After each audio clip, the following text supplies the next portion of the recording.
So हे मिश्रण आपण छान असं सेट करून घेतलेलं आहे. तुम्ही बघू शकता इथे स्पॅच्युलाच्या साह्याने देखील तुम्ही हे छान असं सेट करून घेऊ शकता.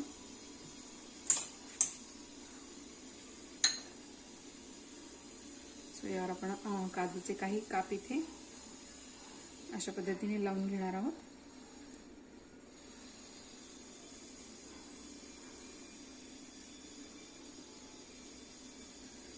सो हे मिश्रण जे आहे याला काही आपल्याला फ्रीजमध्ये वगैरे सेट करायचं नाहीये, तर आपण हे लगेच आता कट करून घेणार आहोत.